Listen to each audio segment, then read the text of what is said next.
जानकारी से आपको रूबरू कराते चले। जबलपुर से बड़ी खबर आ रही है। 50 लाख की लूट मामले में पुलिस को कामयाबी लगी है, जहां पुलिस ने सभी आरोपियों को गिरफ्तार कर दिया है। बताते चले कि ड्राइवर ही निकला 50 लाख के लूट का मास्टरमाइंड। पूछताछ के दौरान पुलिस ने खुलासा किया है, आरोपी ड्राइवर ने भाई के साथ मिलकर साजिश रची थी।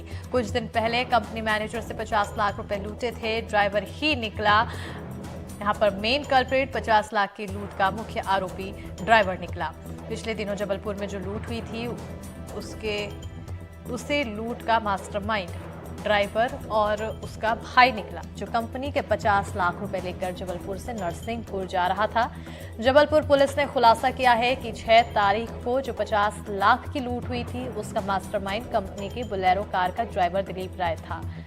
ज्यादा जानकारी के साथ हमारे सहयोगी संजीव चौधरी फोन लाइन पर जुड़ चुके हैं। संजीव, क्या कुछ जानकारी है, बड़ा खुलासा? जब ये लूट हुई थी उसके बाद से ही पुलिस बहुत असमंजस में थी। पहले तो बहुत समय तक ये लगता रहा कि ये लूट हुई ही नहीं, सिर्फ ये बताया जा रहा है। लेकिन जो मास्टरमाइंड है वो ड्राइवर था।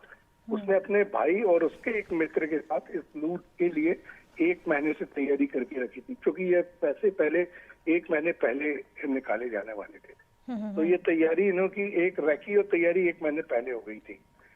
पर जो अंजाम दिया गया उसने, जो साथ में मैनेजर था, वो चश्मदीद गवाह बन सके कि लूट हुई है, इसीलिए पहले ड्राइवर की आंख में मिर्ची डाली गई और फिर मैनेजर की आंख में मिर्ची डाली गई, ताकि इस बात का पुख्ता सबूत मिल सके कि लूट हुई है। इस तरह से लूट करके जब ये भागे, लेकिन जब ड्राइवर से सख्ती से पूछताछ की गई तब वो बार बार अपने बयान बदल रहा था। इससे पुलिस को शक हुआ कि कुछ ना कुछ गड़बड़ है, और इसके बाद ही उसने शिकंजा कसना शुरू किया। तो जो सीसीटीवी फुटेज है वो गांव से लेकर शहर तक सीसीटीवी फुटेज खोजे गए। उसमें एक जगह इसके भाई की फोटो दिख गई और उसके बाद फिर वो टूट गया और इस तरह से लूट की 50 लाख की रकम जो है वो रिकवर हो पाई।